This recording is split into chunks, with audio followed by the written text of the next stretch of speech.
가장 뜨거운 이슈 오늘의 헤드라인 출발 새아침 헤드라인 인터뷰.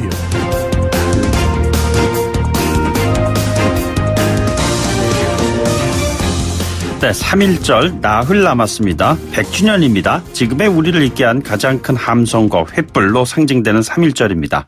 인물은 유관순 열사를 상징적인 인물로 많이들 기억하고 계시죠. 그런데 독립의 공로에 따라서 인정을 받는 서훈 등급이요. 3등급입니다. 어떻게 된 일일까요? 한국여성독립운동연구소 소장직을 맡고 계시는 부산대 심옥주 교수 연결해서 이야기 나눠보도록 하겠습니다. 교수님 안녕하십니까? 네, 안녕하세요. 예, 3.1운동 100주년 맞아서요. 유관순 열사의 서훈을 상향 조정을 한다고 그런다. 이 이야기는 결국에는 3등급에 있는 이 서훈을 2등급 또는 1등급 뭐 이렇게 된다는 거 아니겠습니까? 이 부분에 대한 설명을 좀 부탁드리겠습니다. 네, 이 부분에 대해서 요즘 관심도 많으시고요. 또 일부 국민들은 또 다시 조정되어져야 되지 않나 하는 이야기를 하고 있습니다. 네. 예, 근데 그 독립운동가 분들에게 저희가 서훈을 국가에서 인정을 하고 하는 이 과정들은, 보통 1등급에서 5등급까지 1962년도부터는 지급이 되어 같이 추서를 하고 있었거든요. 네네. 근데 지금 1등급인 경우에는 한 30여 분이 계시고요. 그 다음에 2등급인 경우에는 한 93분 정도가 추서가 되어지고 있습니다. 여성들 같은 경우에는 대통령장에 그 남자연 애국지사가 유일하고요. 네네. 그 다음에 3등급의 유관순 열사를 포함해서, 지금 같이 인정을 받고 있죠. 교수님, 그런데, 참고로 1등급, 네네. 2등급으로 분류되는 분들은 어떤 분들이 계시는 거죠? 1등급인 경우에는요, 백범 김구 선생님이나 네네. 승만 안창호 선생님이 한 1등급으로 분류가 되어지고 있고요. 예. 그다음에 2등급인 경우는 단재 신채호 선생님이나 이동영 선생님이 2등급으로 분류가 되어지고 있습니다. 네네. 예, 그리고 유관순 열사는 3등급으로 분류가 되어지고 있죠. 그러면 1등급 30명, 2등급 93명, 그러면은 이제 네네. 3등급부터는, 그러니까 유관순 열사는 독립유공자 서훈 등급에서 이제 123번째부터 이제 적용이 되는 3등급에 포함되어 있다는 것 아니겠어요? 네, 맞습니다. 자, 이 부분과 관련해서 여론이 좀 어떻습니까? 글쎄요, 일부에서는 또 여성 부분을 너무 상향 조정하려고 하는 것은 아닌가. 그리고 유관순 열사가 어떻게 백범 김구 선생님하고 동급으로 1급이 될 수가 있나 네네. 하고 말씀을 하고 계시는데요. 저는 이 부분에 대해서 조금 다른 시각을 가지고 있습니다. 예, 어떤 시각이신지요? 네, 그 유관순 열사를 통해서 전체 여성 독립운동가를 한번 살펴보면 서훈 기준 부분을 가지고 봤을 때 수감되어져 있었던 기간을 기준으로 많이 보고 있습니다. 네네. 그러면 뭐 1년, 3년, 5년, 8년 이렇게 수감되어졌던 사람들을 보고 등급을 또 부여하기도 하는데요. 사실 여성들인 경우에는 1년 정도 수감이 되어지더라도 선고문을 심각하게 받았기 때문에 네네. 나오셨을 때 불임인 경우들이 굉장히 많았습니다. 네. 그래서 평생을 혼자 살고 계시는 경우가 많았죠. 예. 그런 면에서 봤을 때 우리가 수감되어져 있던 기간을 기준으로 그렇게 등급을 부여하는 것은 사실 조금 한계가 있는 것은 아닌가, 여성들인 경우에는. 네네. 예, 그렇게 보고 있습니다. 교수님께서는 그동안 잘 알려지지 않은 여성 독립운동가들을 계속 추적하고 연구하시고 이래 오셨는데, 공식적으로 서훈을 받은 분들 가운데 여성의 수가 상당히 적죠? 그렇죠. 지금 현재 2018년도 12월 말 기준으로 보았을 때 네. 서훈을 받으신 여성 독립운동가 수는 357명입니다. 예.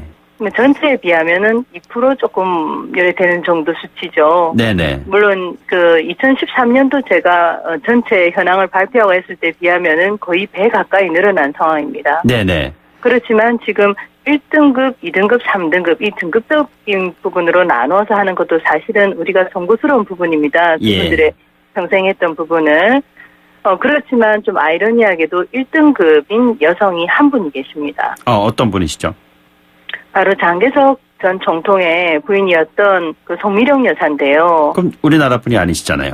아닙니다. 네네. 그러면 다른 분들이 우리나라 여성 독립운동가로 서훈 받으신 분들 중에서 가장 높은 인격을 받으신 분이 누구인가라고 얘기를 하면 아이러니하게도 국내분이 아닌 해외분을 이야기해야 되는 그런 상황이 되는 거죠. 예. 그래서 이런 부분을 보았을 때 기존의 여성 독립운동가에 대해서 소원을 부여하는 부분은 과거와 다르게 다시 재평가돼야 되는 부분이 아닌가. 네네. 그리고 기준도 다시 재조정돼야 되는 것이 아닌가.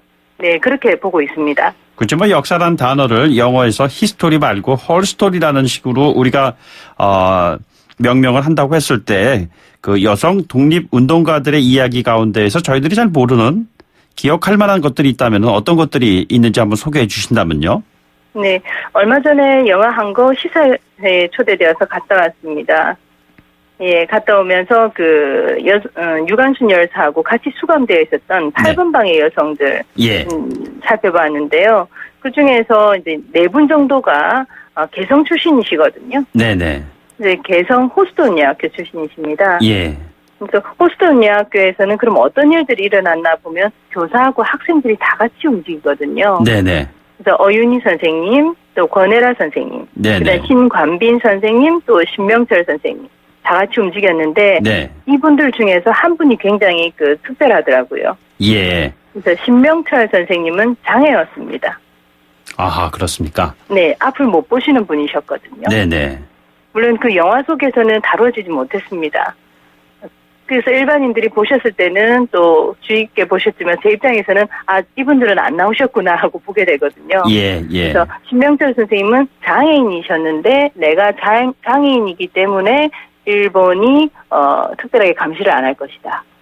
예, 아하. 그렇게 생각하시고 네네.